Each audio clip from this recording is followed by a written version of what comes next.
¿Qué tal amigos? ¿Cómo están? Bienvenidos a su programa Sin Parentesco. Bueno, como siempre, acá Wilmer Mejía Carrión y...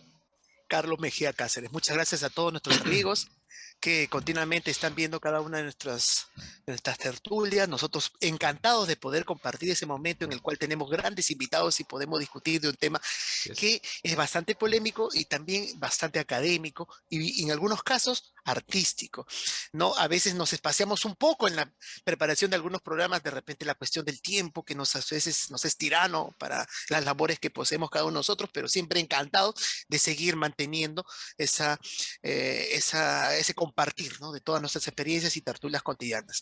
Tenemos hoy a nuestro gran amigo Charlie Bravo. Él es profesor de historia, también un gran investigador, experto en muchas materias relacionadas con nuestra historia nacional, sobre todo, ¿no? Porque hoy día vamos a tocar un tema interesante que es la caída del Tahuantinsuyo. Hace poco estuvimos conversando con nuestro amigo también de México, Cristian, ¿verdad? Así Y es. con él estuvimos hablando también un poco de la caída de esta gran ciudad, ¿no? Del Imperio Mexica Tenochtitlán, también. así es, el Imperio Tenochtitlán, Mexica, así Tenochtitlan es. o Tenochtitlán para los españoles, ¿no? Porque Tenochtitlan más es la pronunciación suya, ¿no? Hoy vamos a tener a Charlie Bravo conversando un poco sobre algo semejante, tal vez, ¿no? Que sucedió, eso sí, en nuestro suelo patrio. ¿Qué Así tal, es. Charlie? Bravo, ¿cómo está, Charlie? Cuéntanos un poco, ¿cómo te sientes después de tiempo que nos vemos otra vez en este programa? Muchas gracias, buenas noches ante todos y muchas gracias por la invitación. Vamos a tratar hoy día de un tema que es bastante importante. Se considera que la historia tiene, o sea, la historia es el desarrollo de las sociedades a través del tiempo, pero ese desarrollo no es lineal, a veces tiene rupturas. Y en la historia del Perú se considera que por lo menos hay dos grandes rupturas. Una es la caída del Tahuantinsuyo, que es todo lo que son las formaciones propiamente andinas en el Perú, y otra sería la independencia. Entonces vamos a tratar un día uno de los grandes temas de la historia del Perú y de América Latina, ¿no? Así Y es, Charlie. encantado con la invitación. Así es, inclusive particularmente yo, bueno, que soy antropólogo, me gusta mucho la historia y uno de mis temas favoritos es la caída del Tahuantinsuyo porque encierra mucho de importancia, porque yo particularmente, y eso yo lo he dicho a veces cuando he hecho algunas charlas y todo eso, la historia no es solamente algo muerto, sino que en realidad la cultura actual, la cultura de nuestras sociedades actuales, la manera como nosotros nos miramos a nosotros mismos, cómo miramos cómo es nuestra comunidad, nuestro país, tiene mucho que ver con cuál es el discurso que tenemos sobre el pasado, ¿no? Entonces, si Exacto. nuestro discurso es victimista, tiene una serie de prejuicios y sesgos, nuestra mirada hacia O nosotros sigue siendo, mismos o sigue siendo revanchista, algo así, ¿no? o Sigue sigue siendo. siendo revanchista, la mirada hacia nosotros mismos va a estar Claro. llena de eso mismo, de prejuicios, revanchas, entre otros. Entonces, Odios, odios, odios que muchas veces están fracturas, ¿no? infundados. Ajá, Y infundados. justamente la historia, para mí, una de sus funciones es justamente desmitificar, desprejuiciar y vernos de una manera más, me parece a mí, razonada, o si es posible, objetiva, aunque, claro, la Objetiva. objetividad al 100% no existe, pero al menos tener una mirada lo más limpia posible para poder mirarnos de una manera desprejuiciada y poder mirarnos al desarrollo al final, porque de eso se trata. Y bueno, Charlie, justamente eso quisiera conversar contigo en principio, ¿no? Eh, ¿Cómo se enseña la caída de los incas generalmente a los estudiantes? Mayormente en el nivel secundario En el será, nivel ¿no? secundario. Por el que nivel primario también es una visión de repente un tanto menos realista, me podría decir, un poco más, ¿cómo le podríamos decir? Más idealizada, más idealizada a veces en primaria. Creo que la realidad, lo más directo posible y más cercano a la objetividad que estábamos hablando al comienzo, creo que se da en la educación secundaria. ¿O no lo crees así, Charlie? Cuéntanos al respecto. Claro, lo que pasa es que en la educación actual, se trata el tema de la caída del Tahuantinsuyo y sí se trata ya de incluir un poco de los nuevos aportes. O sea, ya se está tratando de incluir alguna de las... porque en realidad el tema de la caída del Tahuantinsuyo, desde términos históricos, es un poquito complicado de entender una situación en la cual 160 extranjeros llegan a un imperio que está compuesto, según algunos, mínimo de 2 a 12 millones de habitantes y lo pueden sojuzgar en un periodo de tiempo relativamente corto y bastante pronto. Entonces, eso ha generado un montón de explicaciones, pero felizmente en las escuelas ya se está tratando de integrar un poquito las explicaciones un poco más sesudas, ¿no? Por ejemplo, lo que vamos a tratar un poquito más adelante, la fragmentación propia que tenía el incanato. Sin embargo, a veces en los programas de educación peruana se obvian algunos factores por un tema más que todo, considero, de tiempo. Y es que el curso de sociales, ahora el curso es sociales, Exactamente. historia, geografía y economía, tiene una carga horaria de 3 a 4 minutos que a veces no permiten ahondar en los temas en la complejidad que se debe. Entonces, el tema se termina desarrollando, como a veces en las escuelas estatales, según los programas, con lo que dice el libro, ¿no? Y el libro a veces es muy escueto. Son 2 páginas, 3 páginas para tratar un tema bastante profundo. Claro, claro. Bueno, entonces eso también es un problema. Claro, Así claro, es. claro. Yo pienso también, bueno, tú tienes tu experiencia desde el punto de vista de docente directamente involucrado con la historia. Aparte de ese problema relacionado con lo que es las horas, ¿no? La reducción de horas, porque eso también se da en secundaria, en el Colegio Nacional sobre todo, ¿no? En los particulares como que ya ha habido una independencia un poco para cada curso específico, ¿no? Aunque en estos tiempos de la educación virtual, como que la cosa se ha ido mezclando también por los menos tiempos, porque las cosas también se ha reducido, ¿no? Ahora, también pasa por el hecho de que se busca enseñar más que todo desde un aspecto descriptivo, ¿no? Y las universidades también se han encargado de ver la situación de las preguntas en los exámenes de admisión. He notado, no en todas, pero en su mayoría van al aspecto más descriptivo que analítico, ¿no? Esto hace que de repente no se ahonde, como tú dices, en un análisis más exacto, más preciso y que de repente logre que el estudiante pueda emitir opiniones, ¿no? De repente escribir ensayos acerca de la cuestión histórica o lo que le ha parecido de acuerdo a lo que ha notado, ¿no? En cuanto a la profundidad de los acontecimientos, la interpretación de los acontecimientos. Ese también es otro factor, ¿no crees? Mucha descripción, mucho requerimiento de fechas, de personajes, de acontecimientos exactos y nada más, ¿no? Algo así. Claro, lo que sucede es que en la educación un poquito más antigua, si se quería decir, se quiere llamar, se incidía mucho en el dato, en el hecho. Y eso también está inscrito en una corriente historiográfica que se llama el positivismo, que está, bueno, en historia misma como disciplina. También un tiempo hubo abuso de eso, del hecho, de la objetividad, entre comillas, pero que partía a través del hecho. O sea, Leopoldo von Ranke, que es el padre de esta corriente, decía que a mí solo dan hechos, la objetividad se encuentra en los hechos, medito solo eso. Entonces, la historia misma como disciplina era descriptiva. Y esa idea también llegó un poco a las escuelas, pero poco a poco se ha ido desterrando y ya no se trata de centrar tanto en la descripción, sino en entender un poquito el proceso, pero para mí el problema más grande está en el tiempo que se le asigna, porque estos fenómenos son bastante complejos y a veces la verdad es que en el Perú, en las escuelas tenemos poco hábito de lectura, entonces a veces se cree que con 1 o 2 páginas de un librito, o 3 páginas, no lo sé, se puede abordar bien un tema tan complejo y la verdad es que hay un montón de cosas que se pueden entender. Entonces, Claro, cuando la gente es Así muy es. claro. escueta, Ajá, tú, tú no te queda más que resumir o que apuntarlo tal ajá. cual está, ¿no? Y memorizar. Es diferente cuando tienes que trabajar una cantidad más o menos importante de texto. Porque también eso es el problema de los libros. Los libros son más de consulta por aspectos superficiales. Los libros, me refiero a los libros de determinado grado y nivel, ¿no? ¿No? Son más directamente enfocados al aspecto de la descripción, ¿no? Algún pequeño detalle más y punto, ¿no? Pero también está la carga, ¿no? Por otro lado, también está la carga de historia que se quiere enseñar, ¿no? En un año, ¿no? Tal vez una mejor dosificación propondría o llevaría al plano de analizar mejor los hechos sin ir demasiado lejos a tratar de abarcar muchas épocas en menos tiempo, ¿no? No sé también, no sé cómo será esa versión o ese tipo de forma que yo estoy criticando, Charlie, no sé, ayúdanos porque tú sabes más de eso. Hay algo que sí me gustaría incidir, por ejemplo, que es importante, lo que decía el compañero Wilmer, que la forma en que se escribe la historia sí tiene que ver mucho cómo entendemos nuestra sociedad. Y eso es bastante importante porque, ¿cómo le puedo decir? Carr escribió un libro que la historia es el diálogo del... Bueno, él escribió un libro que se llama ¿Qué es la historia? Y él decía básicamente que la historia es el diálogo del pasado con el presente. Entonces, a veces los discursos historiográficos, y que también se han llevado a las escuelas, también van mostrando ideas que la gente va asumiendo, ¿no?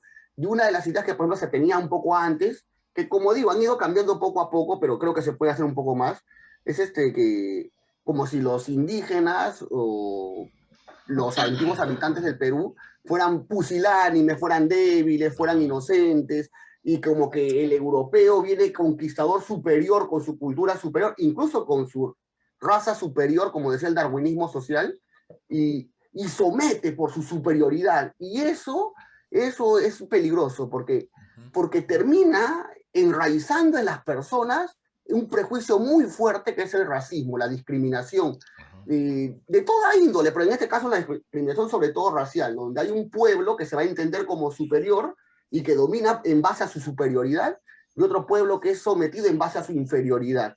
Y eso también tiene consecuencias prácticas. Entonces, uno de los vicios que dejó la conquista desde mi óptica es que introdujo fuertemente estos conceptos de superioridad e inferioridad, ese racismo, en parte para legitimar su acción aquí, ¿no? Porque es lógico que si tú eres superior, tienes que dominar al inferior. Entonces, la lógica de dominación también pasa por esos conceptos y que se han introducido y lo hemos aprendido bien acá en América Latina, porque en América Latina Claro. tenemos un complejo muy fuerte de inferioridad, y lo decía Así también es. Manuel Burga en otra obra que se llama La historia y los historiadores. Decía que en el Perú, ¿no? Y decía que en el Perú existe una gran necesidad por estudiar historia porque tenemos que deshacernos con una urgente necesidad de los complejos que tenemos, ¿no? Entonces, Así este es. tema creo que es bastante importante No, por eso. y si me permiten, mira, toda la razón a lo que dice Burga, y yo ahora un poco como antropólogo hablaría, lo que pasa es que eh, en principio es cierto, cuando vienen los españoles, como en realidad todo pueblo conquistador, porque en Europa también hicieron lo mismo los romanos con los otros pueblos, los Claro. mismos incas también tenían un discurso de superioridad sobre los pueblos andinos, entonces es algo, Por las tribus, las etnias, sobre las las etnias, etnias, ¿no? tribus. Entonces es Sí, algo claro. natural, se puede decir, en un estado conquistador, tratar de justificarse por qué yo conquisto a esta gente, ¿no?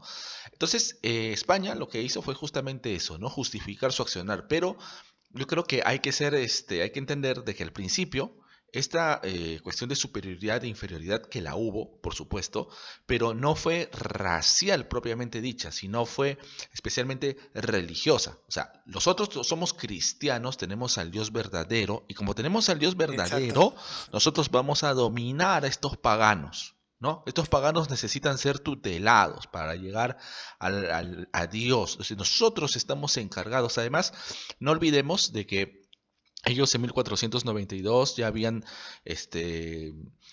retomado Granada, habían expulsado a los musulmanes, entonces ellos creían que América era la recompensa por esos menesteres, ¿no? Entonces, esta es nuestra recompensa. Dios ¿Qué nos puede? está... Ajá. Ya, entonces, eso es Premiando, importante, ¿ah? premiando. Nos está premiando. ¿Por qué? Porque generalmente lo que yo he encontrado es que cuando se explica esta época del siglo XVI y la caída del Timbuktu, lo que se hace es explicarlo, y justamente como Charlie lo mencionó, desde un darwinismo social del siglo XIX. Y es interesante cómo los profesores de historia siguen repitiendo de alguna u otra manera, explícita o implícitamente, este darwinismo social y esta idea de inferioridad, pero en realidad los españoles del siglo XVI se autojustificaron, pero de una manera muy distinta al siglo XIX. No lo hicieron con la cuestión racial, sino religiosa, ¿no? América es nuestra recompensa, las Indias. Entonces, nosotros estamos llevando la luz de Cristo, de Dios, a estas tierras llenas de tinieblas, ¿no? Entonces, eso creo yo habría que explicarlo en principio, ¿no? A los estudiantes, hacerles ver de que esa cuestión del racismo y la discriminación y la idea de que el indio era débil por su raza, esas son ideas que han sido creadas recién en el siglo XIX y que Claro, en claro. realidad es la República Criolla la que ha enseñado eso, porque en el virreinato esa idea no existía, ¿no? Entonces, ese es uno, ¿no? Otro es que justamente Uno de las cosas es cierto la baja carga lectiva que tienen estos cursos, pero también pues lastimosamente, como ya hemos estado hablando un poco, muchos de los docentes no están bien preparados respecto al tema. Entonces eso hace de que aumentando más que tienen pocas horas, lo poco que tienen también no lo pueden explicar bien porque no lo conocen. Entonces yo ahí sí particularmente pienso que falta un poco la mirada antropológica, se puede decir, porque desde la etnohistoria, yo he leído a Valdemar Espinosa, a Rostorowski, por ahí Murra, entre otros, dan unas miradas desde interdisciplinarias y usan la antropología también para analizar estos temas. Y es muy interesante porque desde la antropología se puede entender el problema, ¿no?, de la fragmentación de los estados del Tahuantinsuyo, ¿no? Porque eso a veces se obvia, ¿no? Se dice, oye, los españoles vinieron y conquistaron a los incas y pum, ¿no? Por las armas o por los perros. Entonces los incas quedan como pobrecitos, débiles, buena gente, eso sí, muy guerreros, pero ingenuos y tontos, ¿no? Entonces ahí empieza un problema. O en realidad no fue así.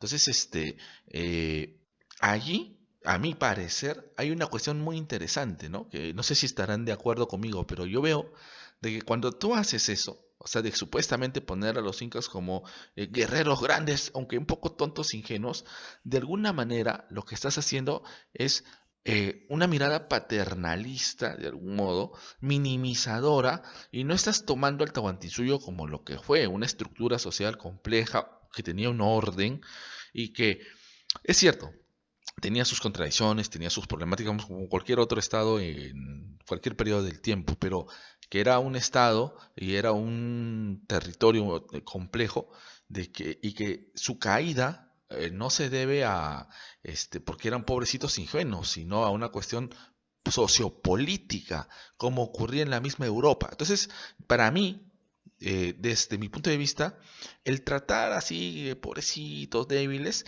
estás minimizando, estás inclusive como una especie de estado, pero no igual a los europeos sí, son verdaderos estados, ¿no? El Tahuantinsuyo no, pobrecitos, ¿no? Vivían en su mundito, en su especie de paraíso, entre comillas, ¿no? Entonces, yo siento que hay una minimización del estado andino inca y no se entiende y comprende bien en realidad toda su complejidad.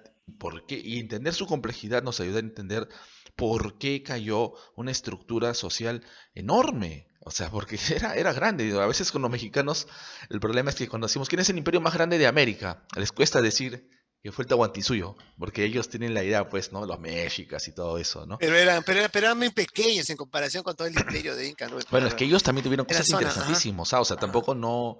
Pero, volviendo al Tahuantinsuyo, entonces yo veo como que es esta cuestión, ¿no? Oye, sí, pues el Tahuantinsuyo fue un imperio, sí, pues, pero al minimizarlo como, tomas como, fue sí, pues un imperio, un estado, pero no igual que los europeos, como un estado de gente un poco ingenua, débil, pero que ahí pues cayó ante la primera brizna que trajeron los españoles, ¿no? Y eso también eh, inconscientemente, implícitamente estás apoyando el supremacismo blanco. ¿Por qué? Porque si tú pones a los españoles como que eran todopoderosos jinetes que venían con sus caballos y que vomitaban peste por todos lados, tú estás dando a entender entonces que el gran y poderoso hombre blanco vino y sojuzgó a los nobles indígenas, ¿no? Con su fuerza, con su poderío militar, ¿y por qué eran poderosos? Porque eran europeos, porque eran blancos, ¿no? Entonces, sin querer, desde la buena voluntad estarías reforzando el mito del hombre blanco, ¿no? El mito del supremacismo blanco que tanto daño le ha hecho a nuestra autoestima social y en general, y justamente esto no solamente con la autoestima, sino que al final lo que hace es fundamentar el dominio de una clase social sobre otra, ¿no? Porque al final los poderosos, claro, ¿quiénes eran los grandes, los que tenían el poder? Los blancos criollos, ¿no? Y ellos son los descendientes de los españoles. Entonces ellos, en cambio, los indígenas, como Alan decía, ¿no? En el 2009 salió, ¿no? Tenemos cosechadores Segunda de coca, ajá, de seguro. Entonces, esa idea de minimizar lo indígena, pobrecitos, lo que hace sin querer es darle la razón al supremacismo blanco. Bueno, esa es una idea que yo tengo. Vamos a ver, a ver si comparten conmigo un poco de eso, no sé. Claro, claro, lo que tú dices es en relación, si me permiten unos minutitos nomás Sí, para que sí. sigas, Charlie, En cuanto a la religión, creo que es algo bastante cierto, por el hecho mismo de que el hombre era considerado, por ser cristiano, superior a todo lo demás, ¿no? Era el Ujú. hijo de Dios, ¿no? A la imagen y semejanza, superior a todo lo que existía alrededor. Inclusive, por eso, por eso es que se justificaron tantas matanzas, además de lo que se sucedieron en las conquistas, también las matanzas que después se fueron dando en Ujú. diferentes ámbitos, hasta europeos, ¿no? Inclusive el daño a la naturaleza, en fin. Yo Ujú. recuerdo un poco a lo que Garcilaso decía, pues, en sus crónicas, ¿cierto? ¿No? El famoso, como tú estabas hablando un poco de los tiempos de la Reconquista Española, en el siglo XV, ¿no? El Santiago, el famoso ese santo, Santiago Matamoros, acá se convierte en Santiago Mataindios, ¿no? Ujú. Y todavía había esa idea, ¿no? De la religión y la supremacía que hay ahí a través de ella, ¿no?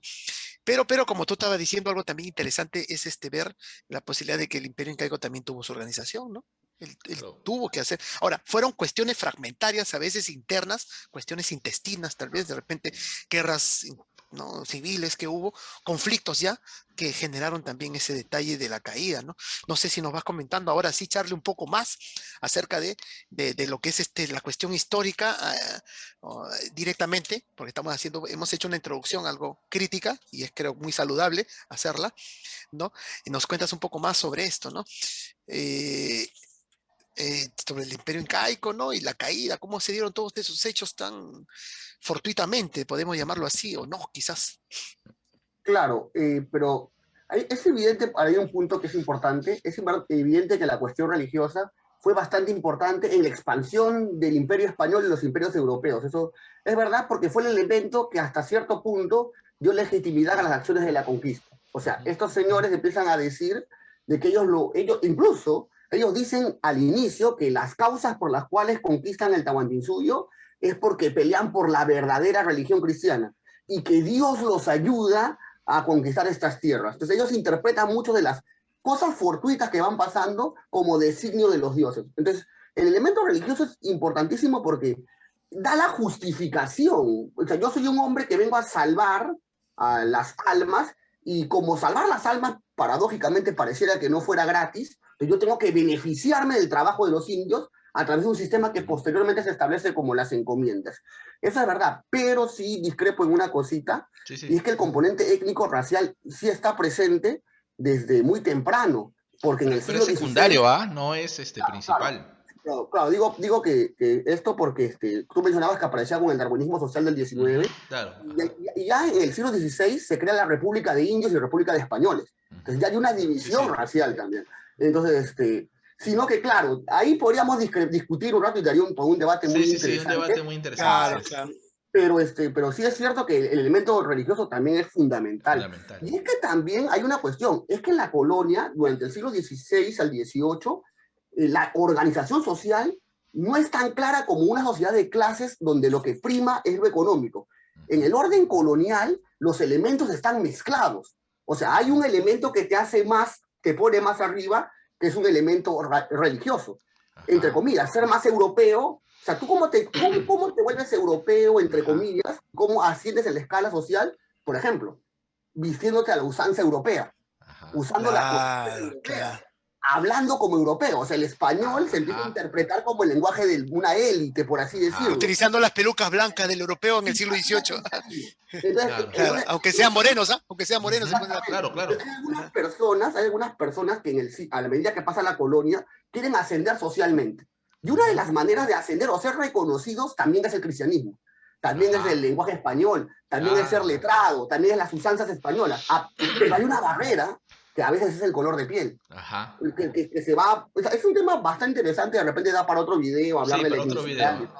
y toda esa cuestión, pero iba a señalar eso, ¿no? Porque sí existe. Claro que en el Un 19 volvió a componente. aparecer este discurso porque la expansión europea en el 19 también vuelve a ser agresiva.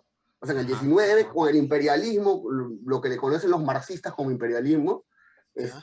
la expansión europea se hace agresiva y otra vez aparece este componente, ¿no? Es Pero bueno, también, es también en el siglo XIX que aparecen las ideas de la frenología, ¿no? Cuando se llegan a conclusiones en las cuales, por ejemplo, el cráneo, mientras más parezca algo simiesco, es más salvaje, ¿no? Es que es Ajá. el contexto también del mundo en que la civilización real de esa época, bueno, la civilización más avanzada, Europa, ¿no? No podíamos decir nada de Asia en esos tiempos, ¿no? No se podía decir un poco de Asia, porque había inclusive hasta gente que moría de hambre en cantidades ahí, ¿no? En África que estaba siendo colonizada, o sea, y en América todavía que recién estaba tratando de despertar, ¿no? Pues supuestamente ya considerando una, entre comillas, independencia. Entonces, la frenología apoya eso por un contexto social también es, ¿no? Y veamos que todas nuestras ideas también pasan por eso, ¿no? Pasa por una contextualización que a veces nos limita, ¿no? Nos limita la esencia de la objetividad, ¿no? Es cierto, ¿no? Y Ujú. por eso sucede, Mira, ajá. hay un punto que es interesantísimo también cuando estaban hablando de la expansión, ¿no? Que hacen los incas, bueno, que hacen los españoles, que también hacen los incas, que también hacen los romanos, y como todo aquel imperio, por así decirlo, que se expande, tiene que justificarse, ¿no? Y se justifica sobre los conceptos de superioridad e inferioridad.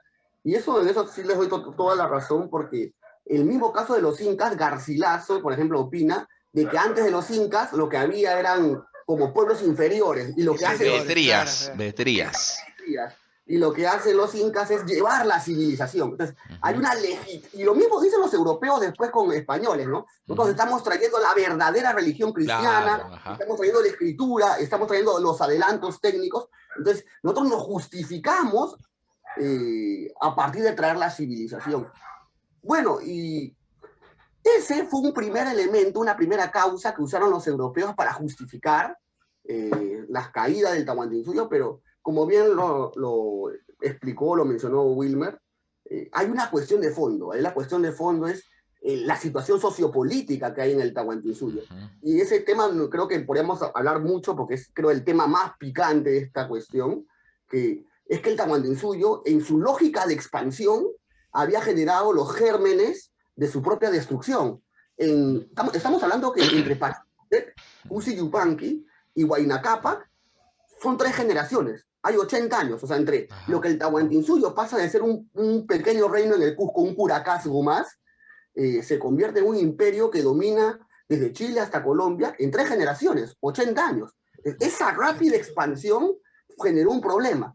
Valdemar Espinosa, acá hay un punto que es importante que quisiera tocar. Valdemar Espinosa menciona de que uno de estos problemas está en que cuando tú eras inca, o sea, el inca elige un sucesor que es el auqui, y el auqui hereda el trono, hereda el cargo, pero no hereda la riqueza.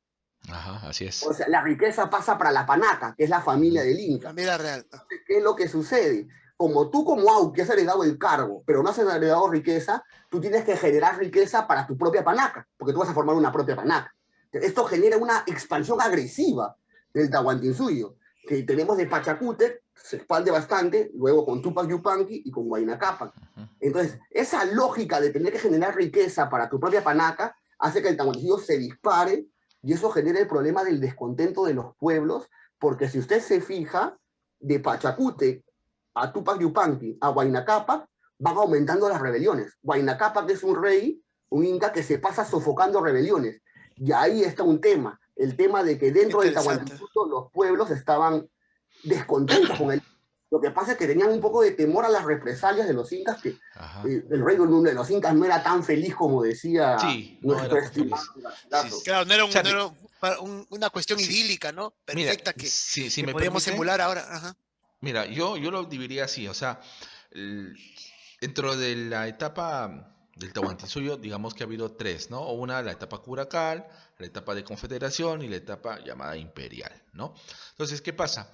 Que yo lo que veo es que generalmente, por ejemplo, los indigenistas cuando hablan de cómo fue la expansión de los incas, como que toman la etapa de curacal hasta de confederación y la expanden para todo, ¿no? Y vuelta a los hispanistas tradicionales toman la etapa imperial y la expanden para todo, ¿no? Entonces, para unos los incas se metieron a golpe y a sangre y mataron y tal. Y para los otros no, las batallas eran más rituales, eran más un diálogo. Y en realidad la cosa es más compleja. O sea, hubo de ambos, pero depende de la etapa. Y hay algo que me gustaría rescatar. Porque generalmente se habla de la guerra inca, diferente a la guerra europea. Ya, ahí yo creo que habría que ver matices, porque en realidad lo que sucede es que todos los pueblos, ya, generalmente, así como los incas, cuando se conocen entre sí, digamos que cuando tienen enemigos o rivales tradicionales, inclusive hay una ritualidad detrás. O sea, yo me voy a pelear con pero es mi rival de siempre. Inclusive hay una especie de camaradería, ¿no? Nos volvemos a encontrar como siempre. Inclusive hay se puede decir un ritual al comienzo, inclusive las batallas tienden a ser no muy sangrientas porque ambos grupos saben, se miden y saben de que pueden perder aún ganando, porque lo que buscan es no solamente tierra, sino gente. Entonces, muchas veces para evitar los derramamientos de sangre, ¿qué se hacía? Eh, guerrero más fuerte contra mi guerrero más fuerte y se peleaban a muerte, ¿no? Y el que moría ya ese va a anexarse. Entonces, en muchos casos fue de alguna manera similar en ese sentido la expansión inca en un tiempo nada más, en determinado momento. Pero luego, a medida que el imperio de los incas se fue expandiendo, su ferocidad, vamos a ponerlo, violencia, se fue incrementando porque ya se empezaba a encontrar con etnias que no los conocía, que no tenemos una reciprocidad previa. Entonces yo no tengo por qué contigo hacer todo ese ritual que puedo hacerlo con la gente del Valle del Cusco, por ejemplo, que yo los conozco y que los he anexado y por cortesía inclusive les he vuelto incas de privilegio, ¿no? Como algunas etnias ahí. Pero no, con ustedes y encima ya tengo un ejército, ya estoy más preparado y tengo gente de sobra inclusive, porque si quiero yo puedo acá dominar y yo traigo mis vitimaes y, o sea, ya hay toda una estrategia de qué hacer. Entonces, es diferente. Y eso yo a veces, ahí se enredan los profesores, porque depende la etapa, ¿no? En una etapa curacal, la guerra es de una manera, la violencia, en la etapa de confederación otra, y en la etapa imperial otra. Entonces, esas tres etapas van a tener diferentes formas de violencia, diferentes formas de que cómo van a interactuar las diferentes etnias entre sí, ¿no? Entonces, eso creo, esa es una de las cosas que se deben explicar bien para entender la cuestión de la violencia y la guerra contra los incas. Y como les digo, para terminar ya la idea, no es único de los incas, porque en realidad se sabe que cuando se conocen las etnias entre sí son enemigos de siempre. Por ejemplo, en Japón, en China, en Asia también ha ocurrido lo mismo. Si no me equivoco, entre los griegos también ocurrió algo similar. Entonces, no es algo solamente de los Andes, sino que depende pues de ciertas etapas y estas características de esta violencia se dan en otros continentes también, ¿no? No solamente en los Andes. Mm, eh, Hay algo que, como le digo, ¿no? O sea, es verdad que la violencia también empieza a tomar un papel más importante a medida que el Estado se expande. Y los incas combinan dos formas de conquista, una que se puede llamar pacífica, Ujú, a través de que yo me aparezco con el ejército y tú aceptas, por así decirlo, ¿no? Por ujú, formar parte del imperio, y otra más violenta. El tema es que no solo es el tema de la violencia, sino que a medida que el Estado se expande, las exigencias del Estado cambian, ujú, aumentan.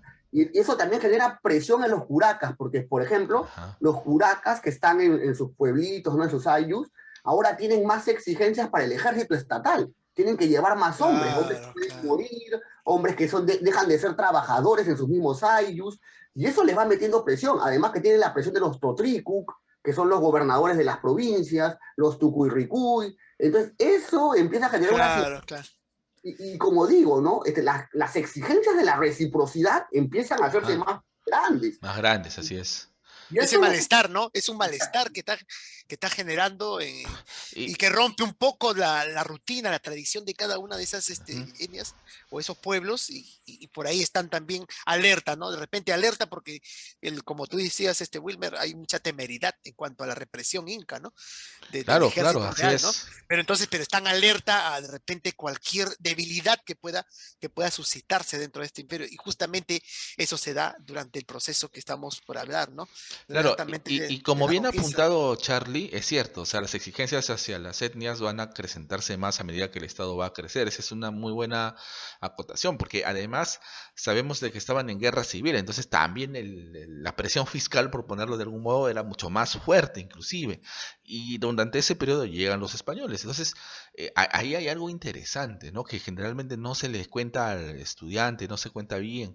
Ahora, otra cosa también me parece interesante es que durante la caída o previo a la caída del Tahuantinsuyo también como el estado andino, el Tahuantinsuyo había crecido tanto, el problema era que había una tradición, por decirlo así, de que el Inca tenía que sentarse con todos los curacas a la mesa, por decirlo de manera, ¿no? Así. Entonces, ¿por qué? Tú tenías en cada yacta Inca una enorme plaza, ¿no? Entonces, estas plazas, ¿por qué eran tan grandes? Que los españoles se asombraron, ¿no? Y son más grandes que la Plaza de Sevilla, porque eran los lugares de reuniones. Ahí se reunía el Inca con los curacas de la localidad.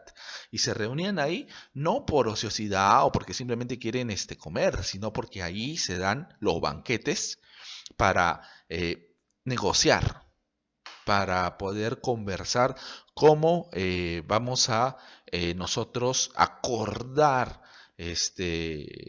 la cuestión de la sujeción y luego cómo negociamos constantemente cuáles son las obligaciones y deberes mías contigo y contigo, tú y conmigo. Entonces, eso también es importante. Ese sistema estaba desgastado para la llegada de Pizarro, por los motivos que ya hemos mencionado. Entonces es importante mencionarlo. O sea, un sistema desgastado, La ha gastado ya. gastado, que ya no iba más, o sea, ya no funcionaba. Y en eso llegan los españoles y ahí Pizarro aprovecha. Y estoy seguro que Pizarro pudo comprender esa situación pronto. Perfectamente, Perfectamente, claro. ojo. Y eso también, eso era... Es lo mismo que hizo sí, Cortés, ¿no? lo Wilmer, mismo. Cortés también comprendió rápidamente ese odio enfervorizado que había entre estos pueblos, ¿no?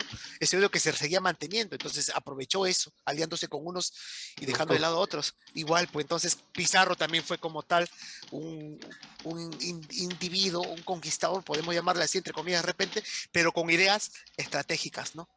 De poder ver ese descontento, de poder generar en ese descontento, ¿no? El caldo de cultivo para que tener aliados, quizás, ¿no? Y aliados que le puedan apoyar en esta caída del imperio, ¿no? Sí, mira, por ejemplo, Charlie, desde tu punto de vista, ¿cómo ves tú la caída? Si es que, por ejemplo, de repente Pizarro, ¿no?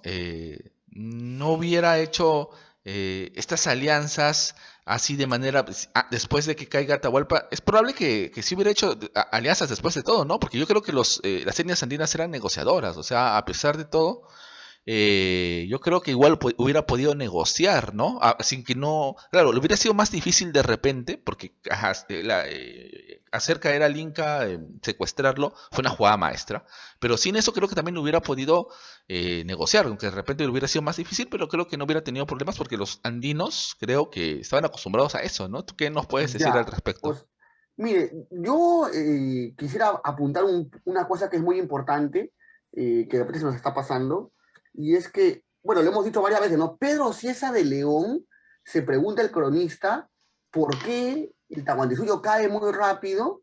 Y, por ejemplo, en Chile los araucanos no pasa lo mismo, ¿no? ¿Por qué las grandes entidades Claro. caen rápido? Y él dice, porque él dice que las unidades grandes ya estos pueblos están acostumbrados a la sujeción, o sea, ya tienen unas relaciones de dominio y el dominio como que no están tan empeñados en luchar por su libertad. En cambio, en unidades más pequeñas, ellos que no han tenido jefes, o sea, se dominan entre ellos, ellos sí son más duros para luchar por su libertad. Entonces, en el caso de lo que estábamos mencionando, hablando, hay que ver esta cuestión, ¿no? Los curacas sí estaban acostumbrados y podían negociar con Francisco Pizarro, pero los curacas también estaban pensando en usar a los españoles como una especie o sea, una especie de estrategia. Los españoles tienen la estrategia de usar a los curacas para vencer al Inca, porque se dan cuenta del descontento, ni bien Pizarro llega, se empieza a dar cuenta, y los curacas piensan lo mismo, usar a los españoles y sus armas y vencer al Inca y después votarlos, porque vienen 160. Ellos no sospechan que detrás de esos 160 o 200 hay un imperio y que después van a llegar más. Entonces no la tienen clara todavía. Ahora, fíjate esto último antes de pasar a otro punto. Los españoles llegan aquí, los europeos, en 1492 y la conquista inicia en 1532. O sea, ya tienen 40 años de experiencia en América y esa jugada maestra que hace Pizarro acá con Atahualpa no es tan maestra, entre comillas, porque ya se venía practicando en América. O sea, ya la habían practicado en Panamá, en tierra firme, incluso en México, en Tenochtitlán, Claro. con Hernán Cortés y Moctezuma. También captura Moctezuma, ¿no? Ya la misma estrategia. Ya la idea en su cabeza ya estaba, ya que eso se venía, porque ya la experiencia histórica les había dicho que funcionaba así. Sin embargo, también hay una cuestión que se exagera a veces, porque se habla de que los 160 españoles como si fueran guerreros valerosos, Ajá, sí, imperturbables, ¿no? Y que con brío, y es verdad que hay méritos en los conquistadores, porque si hay méritos, la conquista es una empresa privada, están arriesgando el pellejo, pero claro. eso no significa que no tenían miedo. Ajá, Los eso. españoles estaban pero muy temerosos, porque incluso se comenta que un día antes de la captura de Cajamarca, que es el 16 de noviembre del 32, me parece, Ajá. este, ellos no podían dormir por el miedo e incluso se orinaban por el miedo, dice, ¿no? En las crónicas. Entonces, como que, Es tan parecido a lo que le pasó también a la tropa, ¿no? A las huestes de Cortés cuando Sí, tratan de claro, huir, ¿no? claro. Desesperadamente no existe. de Tenochtitlan, ¿no? Mira, En Charlie, esa noche. Carlos, justamente conversando con nuestros amigos mexicanos hemos comprendido también que muchas cosas son similares allá que acá, porque igual, justamente Cristian, nuestro amigo historiador, nos contaba de que allá también las etnias, ¿no? Los mexicas y las etnias en contra de los mexicas querían aprovechar el poderío de los españoles. Entonces llegó un momento, inclusive dice relatado, que los españoles ven de que en realidad nos están usando. O sea, nos usan como para ir contra sus enemigos. Y más bien nosotros estamos acá eh, jugando a su favor de ellos, ¿no? No, Entonces, nos quieren convertir en mercenarios, por decirlo así, ¿no? claro, por decirlo así, Mercena- ¿no? Entonces Ajá. ahí es donde al darse cuenta ya cambia la jugada. Pero algo similar acá. Y otra cosa también, y me gustaría rescatarlo, es que a veces, aunque suene un poco repetitivo, pero justamente por esta enseñanza donde se pone al español como todopoderoso, se obvia justamente lo que dices, ¿no? El miedo, el temor. No fue facilito que grandes guerreros vinieron con poder, no. Porque inclusive la llegada al Tahuantinsuyo fue difícil, ¿ah? O sea, llegar acá no fue que como sus barcos eran superiores, llegaron facilito de Panamá y al toque llegaron al Tahuantinsuyo. Fue varios meses, inclusive Almagro pierde el ojo, casi mueren en la de inanición, de hambre, o sea, Se rebelan, se se rebelan, rebelan, o sea, fue se no, van no, todos que dejan a 13. a 13. Entonces, Entonces, eso a veces se cuenta, pero de una manera tal que los hace aparecer justamente como dijiste, no, grandes guerreros, pero en realidad estos tipos, o sea, llegan acá, pero prácticamente en muchos casos hasta como desnutridos, ¿no? Porque tienen todas estas dificultades. O sea, claro, no fueron, o sea, porque se exagera inclusive la tecnología europea, es que los europeos en el siglo XVI, el Renacimiento, o sea, como si sus barcos de Panamá hubieran así al toque, ¿no? En línea recta hacia el Perú y no fue así. Entonces es importante hablarlo y decirlo, porque hay que destruir esos mitos y esos prejuicios, y yo considero que es importante conversarlo, porque ¿sabes qué pasa también? Así para terminar la idea, lo que pasa es que si tú de alguna manera, si tú hablas de la complejidad del Tahuantinsuyo y empiezas a hablar de toda esta cuestión política que existió, sin querer o indirectamente, también vas a tener que ensalzar la figura de los enemigos. Y justamente eso es a veces lo que no se quiere. En cambio, si yo digo que los incas pobrecitos, ingenuos, ante unos malvados españoles, como que estás denigrándolos y al mismo tiempo paternalistamente justificando por qué cayeron los incas, ¿no? Entonces, para evitar engrandecerlos, para evitar ciertas cosas como que mejor los tratas como malévolos, ¿no? Poderosos pero malévolos individuos que iban matando por todos lados, ¿no? Entonces, no sé, esa es una idea que me parece que se da bastante. son También, son dos posiciones ahí, ¿no? Dos posiciones que al mismo tiempo llegan a un solo Hasta punto, ¿no? contradictorias, ¿no? Claro, son contradictorias en realidad. E inclusive, a ver, podríamos decir que dentro del contexto de la literatura, ¿no? Y la pintura, ¿no? Tenemos el cuadro de Lepiani, por ejemplo, ¿no? Los 13 Ujú. del gallo, ¿no? Pero esto vamos a ver en qué contexto también se pinta, ¿no? Por ejemplo, en el caso del poema Los caballos de los conquistadores de José Santos Chocano. O sea, por ahí se va a dar un aspecto de repente, pero más en el plano artístico, ¿no? Y en el plano artístico ustedes saben que, y todos sabemos, creo, en el plano artístico no hay una objetividad. Entonces, por ahí nosotros podemos rescatar Ujú. de repente a un bandolero, ¿no? ¿No? Mitificar a un caudillo, en fin, ¿no? Entonces, eso que también en cierta manera ha contribuido, ¿no? en cierta manera ha contribuido. Por ejemplo, cuando se habla de la proclamación de la independencia, también ese gran cuadro que todavía se puede percibir en todo, ¿no? Y en todas Claro, las clases creo que se toma como modelo de pero Telepiani, Carlos, pero que así no fue, ¿no? Que así no solo fue en realidad, ¿no? para acotar Y algo, esto implica, un ratito, termino, sí, y sí. esto implica la subjetividad del autor, ¿no? Entonces, hay que ver también que dentro del plano artístico las cosas se dan de una manera distinta, ¿no?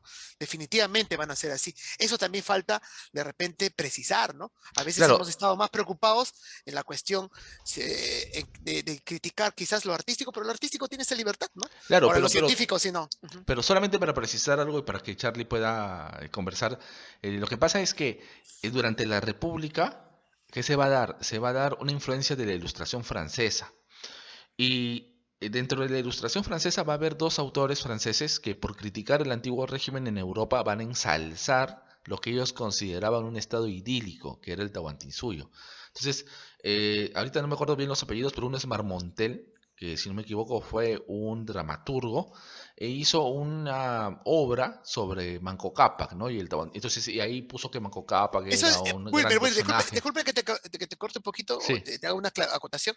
Estás hablando de Francia, ¿no? Francia, Franceses. ajá, Ya, entonces acuérdate que hubo una expedición, ¿no? Una expedición de estos científicos franceses, creo que fueron tres, que terminó en una gran aventura claro, en la zona de aquí para medir la Tierra, ¿no? Para ujú, medir en todo caso la distancia de las montañas. claro. Por Ujú. ahí como que se tuvieron una aceptación y tuvieron pues la recepción de toda la mitología y todo lo que se pensaba del pasado, ¿no? Por ahí Claro, va, ¿no? y es Ajá, más, no, y estos franceses también habían leído a Garcilaso, ¿no? Entonces, todo eso hace de que ellos creen obras donde se ensalce la figura de los incas. Y esos libros, eso teatro, porque todo era literatura, llega a manos de los criollos, peruanos. Obviamente era todo secreto, o sea, era en ese tiempo pues había libros que no se podían, pero igual llegaron porque, pasaron las prohibiciones, ¿no? En ese tiempo. Entonces, eso contribuyó a que muchos independentistas peruanos tomaran como ejemplo, pues sí, el Tahuantinsuyo era grande, ¿no? Porque hasta lo que sé, algunos próceres de la independencia tenían esos libros en sus bibliotecas, ¿no? Entonces leían todo eso. Entonces ese ensalzamiento al Tahuantinsuyo de manera exagerada proviene ya de la Ilustración francesa, ¿no? Que al mismo tiempo toma lo que tú dices, Carlos, ¿no? Esta cuestión y también de Garcilaso de la Vega que toma. Entonces es todo un tema, ¿no? Bueno, ya corta y nomás y Charlie, nos puedes decir. claro, claro, yo recuerdo también que leyendo un poco a estos hicieron una gran aventura, inclusive en algunos casos hubo un lío pasional de uno de ellos, ¿no? Casi lo matan en algún pueblo, ¿no? Entonces por ahí que se van nutriendo de las ideas de aquí, ¿no? Y las llevan a Francia, ¿no? No solamente la cuestión científica, sino también está ahí. Y por ahí vemos Literaria. claro, literaria, por eso decía, ¿no? Por ahí vamos a ver esa tendencia mayormente por el arte, ¿no? Y el arte tiene esa libertad, ¿no? De ver eso, ¿no? Y eso también deberíamos nosotros precisar, ¿no? Para que pongamos la cuestión científica en su momento, en su aspecto, y lo artístico Claro, pero ese en su... arte se tomó como verdadero.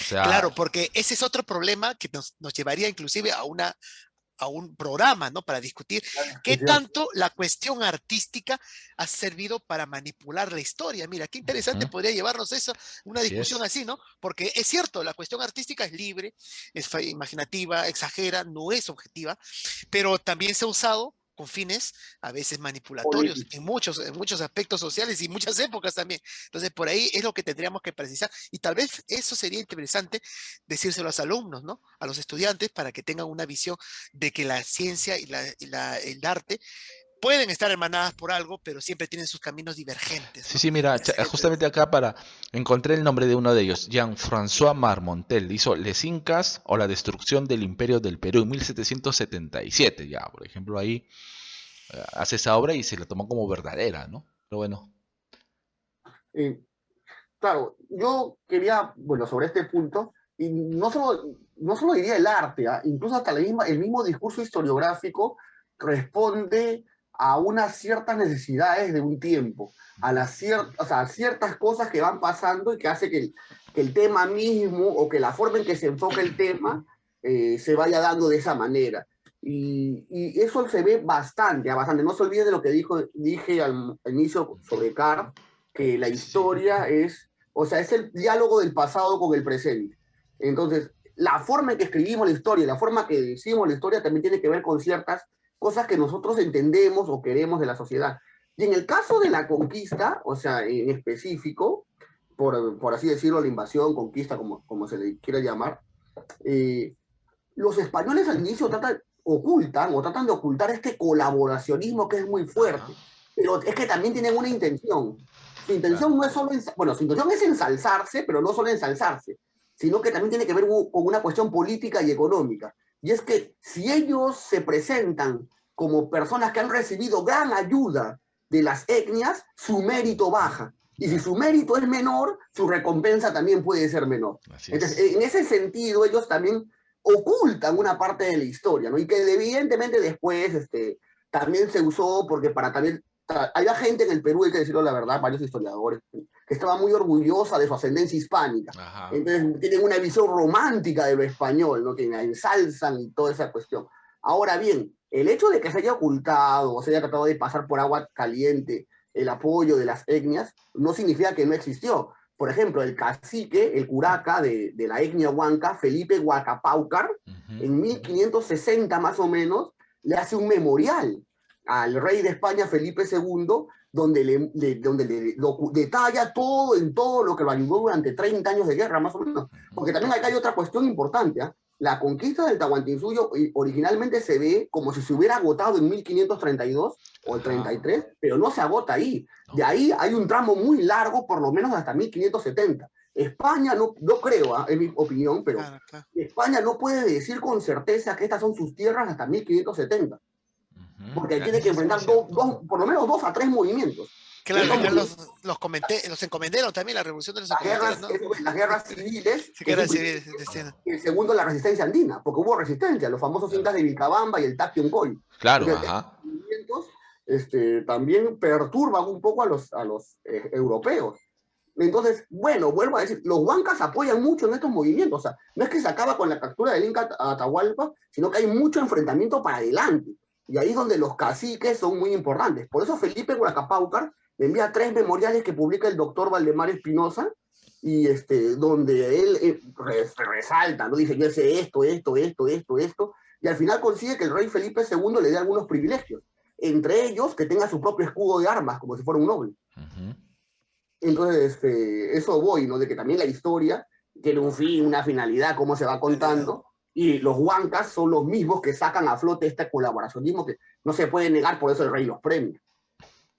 No, eso es muy cierto. Y justamente ese colaboracionismo, y a veces me ensarzo, bueno, todo para el Facebook, ¿no? Yo pertenezco a algunos grupos ahí que van contra la leyenda negra, por ejemplo, pero a veces se pasan tanto quieren defender a la labor de España que exageran nuevamente, igual que los indigenistas que exageran que el Tahuantinsuyo vuelta exageran el virreinato, ¿no? Entonces, por ejemplo, como hubo mezcla de razas, sabes que no había racismo, ¿no? Entonces, no, mentira, pues Sí, también no era así. claro. Entonces, por ejemplo, justamente esto del colaboracionismo, ¿no? De que los mismos españoles se encargaron de, los mismos conquistadores, de dejar a un lado esto, ¿no? De que no se sepa mucho, pero yo me preguntaría, ¿y cómo lograron hacer eso? Porque se supone que todo el libro tiene que llegar hacia las manos bueno, al menos a España, ¿no? O sea, supongo que algunos relatos no habrán llegado, se habrán quedado acá en el Perú, o no sé cómo fue su treta para que esta labor quede como si fueran ellos los grandes, ¿no? Y dejando a un lado a los indígenas. No sé cómo lograron hacer esto, ¿no?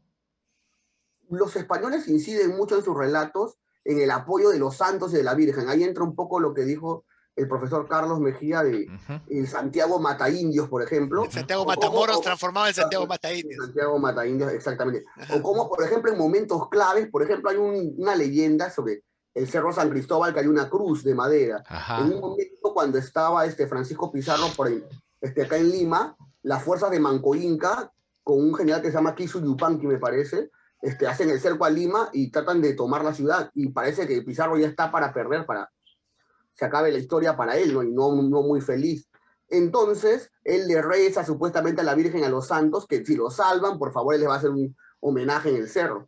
Y total, él cuenta o se comenta, los españoles empiezan a difundir esta idea de que Dios los ayudó, pero en realidad lo que pasó es que vinieron sus aliados huancas, ajá, ¿no? claro, Cañar, así es. entonces, pero ellos lo interpretaban eso como una ayuda de Dios. O sea, también fíjese la mentalidad del conquistador que en el siglo XVI Él cree, parece que está convencido, que está luchando por una Está cruzada. convencido, esa es la idea Claro, también. ajá. Esa es la idea, o sea que no es solamente que sea un farsante, un mentiroso, un manipulador, también está influenciado por ese fanatismo religioso, está convencido, así como un fanático de este siglo, Se que está puede convencido decir. que su ideología es la única correcta y que con su ideología va a salvar y llegar a la justicia a todos. Por eso Muy interpreta parecido. los hechos de esa manera. Claro, es Y que los mira, lo que pasa es que yo pongo leyendo a Rostorowski, sobre todo en sus libros, es muy interesante que los mismos españoles por su ideología veían prácticamente todo diabólico. Entonces, ¿qué pasaba? Que cuando van a Pachacamac encuentran, por ejemplo, Ichma, que significa rojo. ¿A rojo a quién está asociado? Al diablo. Al diablo, pues, al diablo. No me Claro, digas, no me claro. digas. Entonces, ¿qué pasa?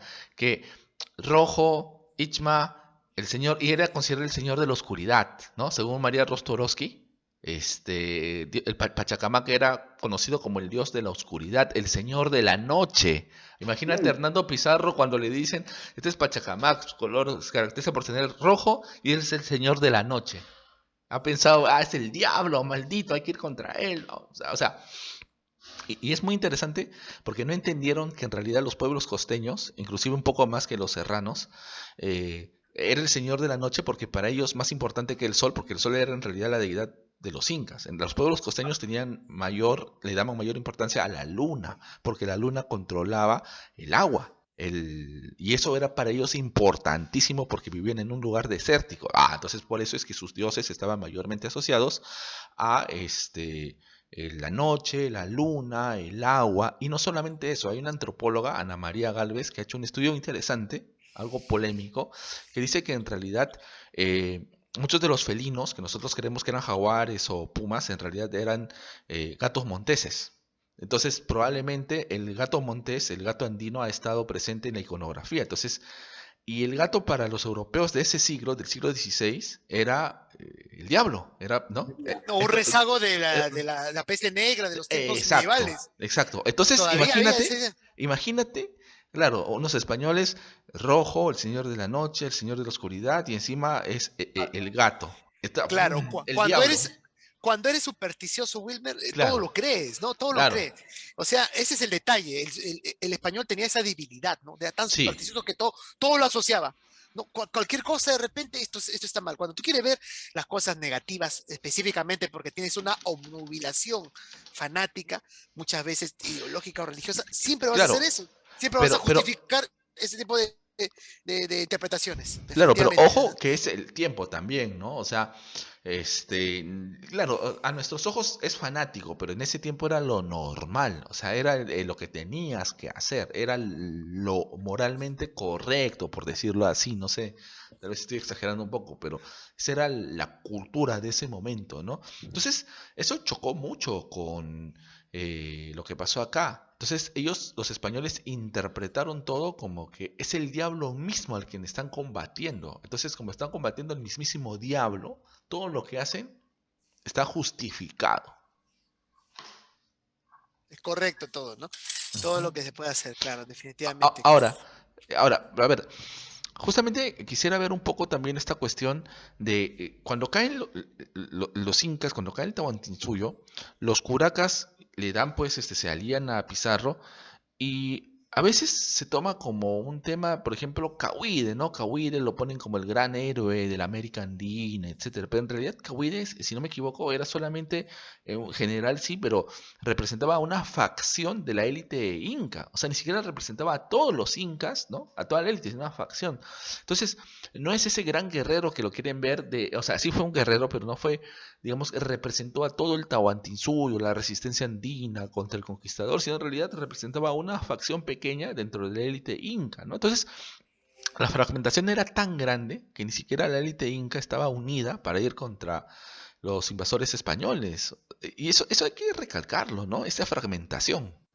Y es que, claro, lo que pasa es que, como dije, a veces cómo se enfoca la historia también refleja un poco de las cuestiones que los historiadores o la gente le preocupa en ese momento. Algunos han enfocado al Claro, Tahuantinsuyo como si fuera una sola nación, Sí, y en ajá. realidad el Tahuantinsuyo es un cúmulo de nacionalidades, un cúmulo de intereses. Y es que también en parte es eso, porque recuerden que el Tahuantinsuyo se expandió, como lo dijimos al principio, en Ujú. 80 años.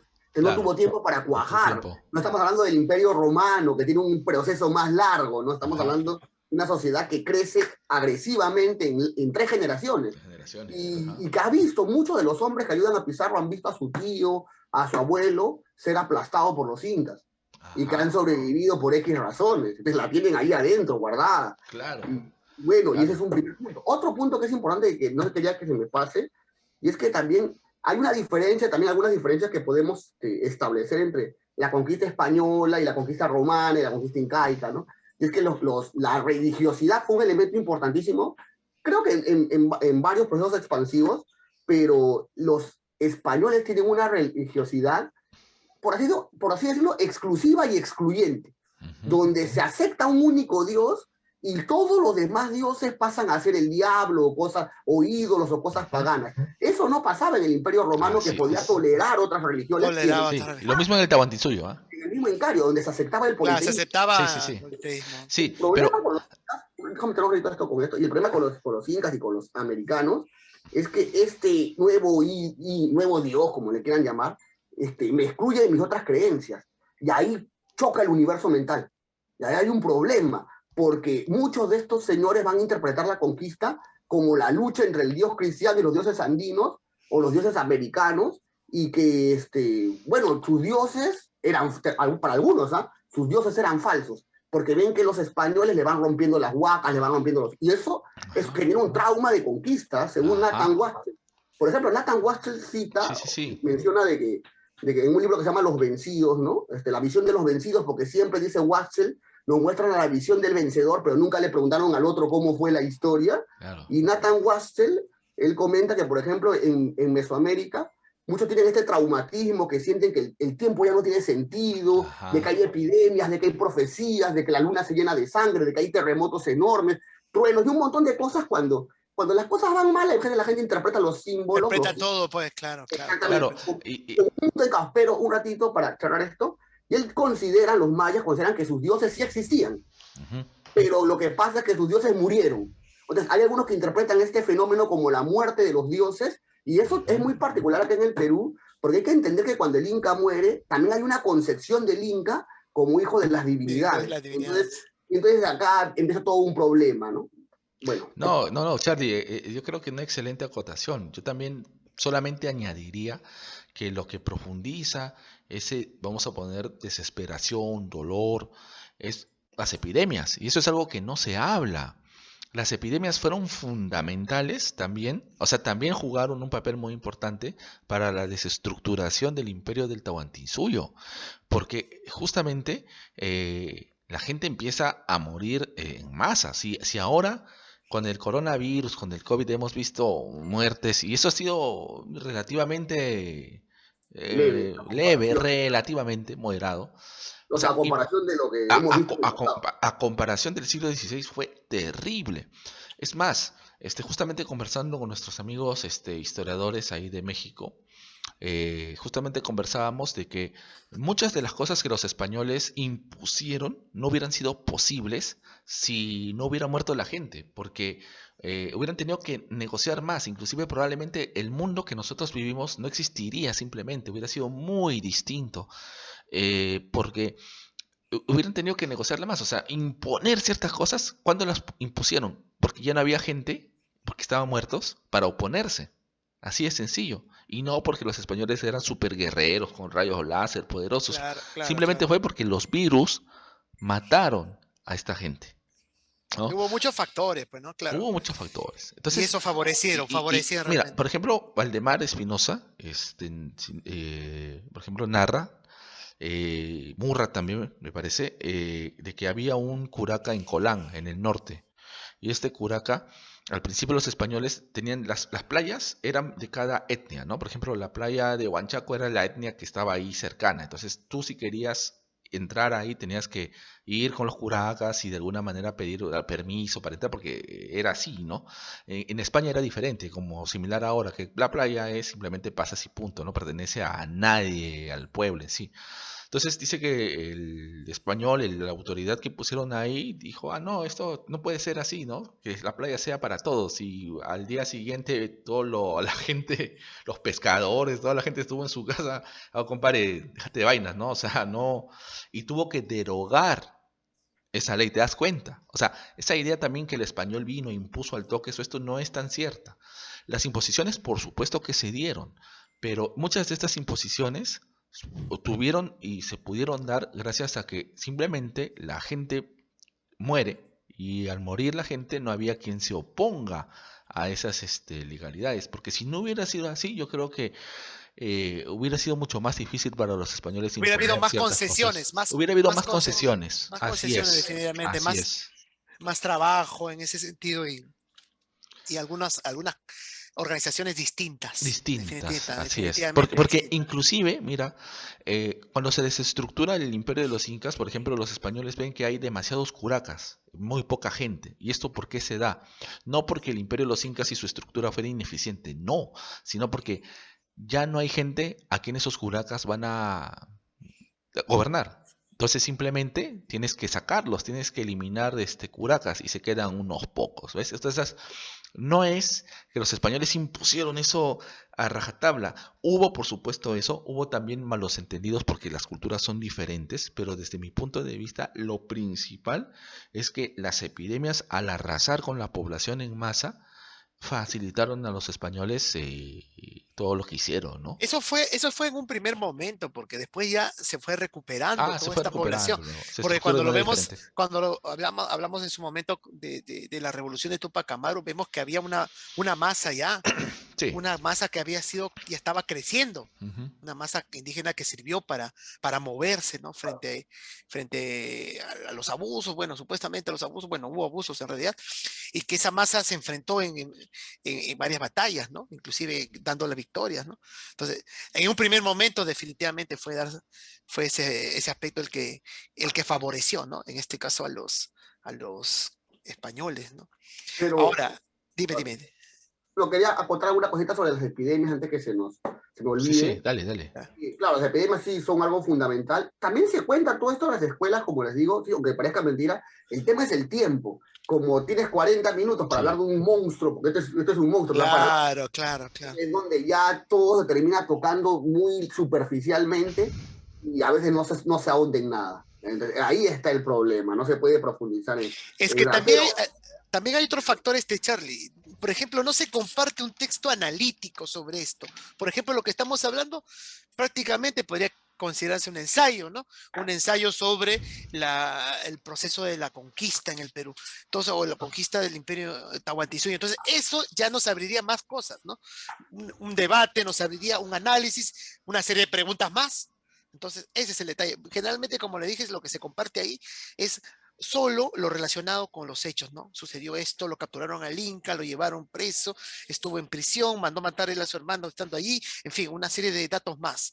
Pero no Y se muy entiende todo. poco, claro, y muy poco este significado, ¿no? Este análisis que estamos haciendo. Y Y hay entonces un ese es el problema. Y otro factor, ¿no? Otro factor es que el docente, como estábamos viendo al comienzo, no ha ahondado esto por lo que sucede también en nuestra burocracia educativa, ¿no?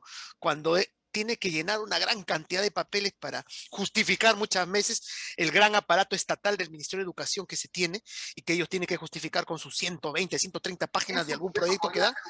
Claro, podría este es otro factor que por hace ese que tema. desmotiva al docente, pues el docente está obligado a presentar esto, y ya no está ahondando en esos detalles que serían muy interesantes que lo hagan, ¿no? Porque nosotros nos debemos como docentes a nuestra investigación y a nuestra enseñanza, más que A al difundir. llenado burocrático de tanta cantidad de papeles. Ese es el detalle. Lo que queremos es investigar, conocer más y darle a los chicos ese pensamiento crítico, como diría en su momento Carl Sagan, ¿no? Ese escrutinio escéptico que puede llevar pues a que tú realmente no caigas en la credulidad y tengas ese espíritu científico real, ¿no? Como deberías tenerlos todos en nuestra sociedad, ¿no? Eliminando las ideas de pseudociencias, por ejemplo. Sí, Hay un Charlie. punto de acabar con lo de la epidemia, y es que las epidemias generaron tres cositas, por ejemplo, ¿no? Primero, que también reforzaron la idea de supuesta superioridad de los españoles. Así O sea, es. los españoles se sintieron superiores, todo porque ahí, Inmunes por la inmunidad. entre comillas la prueba ahí estaba, ¿no? De que reforma. Ajá. Eso primero. Segundo, que también refuerza la idea de que se está desestructurando el mundo. Como de que hay el traumatismo de la conquista se refuerza a través de la terrible mortandad, porque mira, el fin de los tiempos, la se característica. calcula, como decía el doctor Espinosa Valdemar, que son 12 millones aproximadamente de la población de Tahuantinsuyo. Cuando empieza la conquista y después queda reducida a menos de 1 millón, entonces tenemos un problema enorme. Entonces eso es uno. Y tercer punto, que esa catástrofe demográfica también afectó a los españoles. Sí es cierto que los ayudó a afianzar su dominio, pero también los empezó a preocupar, porque ellos no tenían como intención una intención genocida, ¿no? a la Alemania nazi, exterminando. Ellos tienen una intención de aprovecharse del trabajo de los indígenas, y cuando ven que se les están muriendo, pues se preocupan porque a quién voy a explotar, a quién voy a vivir. Y entonces ahí es donde empiezan a cambiar su política, porque ese sistema del inicio, de la primera explotación que ellos tienen, de encomiendas, colapsa hacia 1570. Y ahí tienen que entrar las reformas toledanas a darle una nueva configuración al sistema colonial. Eso quería acotar.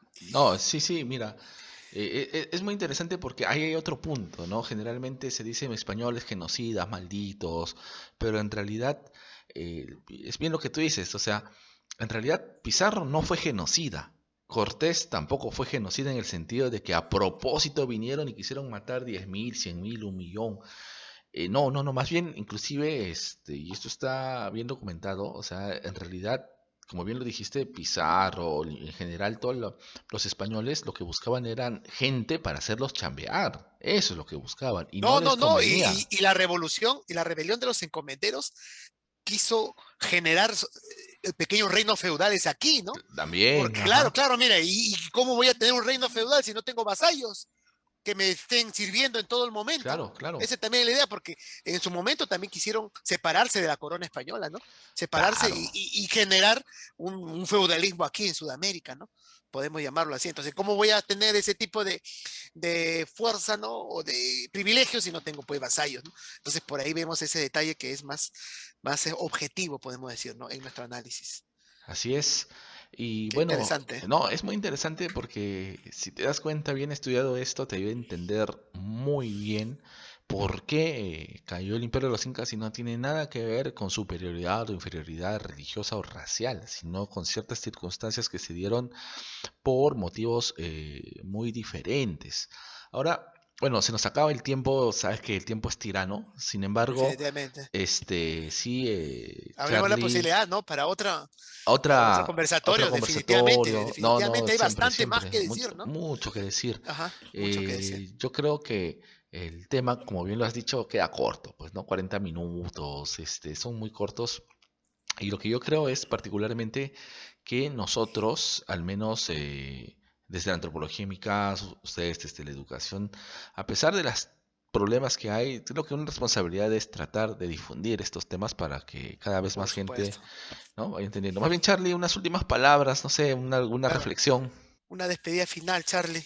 Muy bien, primero agradecer a la invitación. De verdad que para mí es placentero poder conversar sobre estos temas. De verdad que es un gusto intercambiar ideas, ayudar a difundir algunas, llevarme otras, porque de todas maneras en toda discusión siempre se aprende algo. Así es. Eso es muy importante, y como también estoy de acuerdo con los profesores, el profesor Carlos Mejía, el señor Wilmer, el profesor Wilmer, bueno, Antropólogo.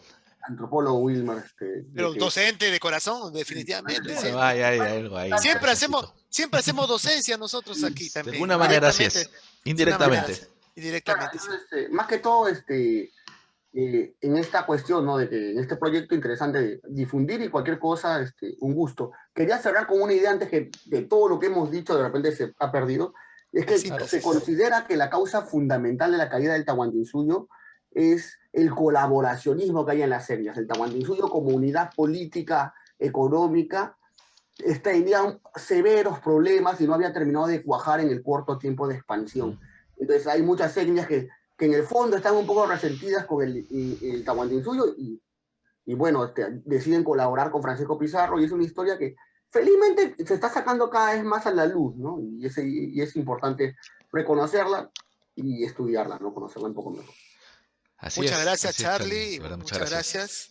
Y esperemos que tenerte en otra oportunidad muy pronto, inclusive. Y nos despedimos de nuestros amigos. Wilmer, últimas palabras también, Así Wilmer. es, no, bueno, continuar con esta Has estado labor. de santo de cumpleaños, creo que hace Sí, sí, poco. sí, estuve hace Vamos a, poco, el 12 de vamos a noviembre. felicitarte. Nuestros amigos también lo harán en su momento, Muchas gracias. sabiendo eso. Bueno, ahí, bueno, tratando de cumplir años y también, haciendo algo, ¿no? O sea, hay Haciendo que algo, pues. algo, ¿no? Siempre nosotros artesanalmente, tal vez un poco, porque Artesanalmente, pero ahí no somos tan tratamos. tecnológicos, no somos tan ambiciosos en ese sentido de Poco a como los poco. youtubers, pero estamos ahí. Estamos ahí. Muchas gracias Bueno, muchas entonces. gracias. Bueno, eso sería todo por hoy. Espero de que les haya agradado este tema y este episodio. Y como siempre, pues volveremos con un nuevo tema que les agrade. Muchísimas gracias. Muchas gracias a todos, nos vemos, cuídense mucho y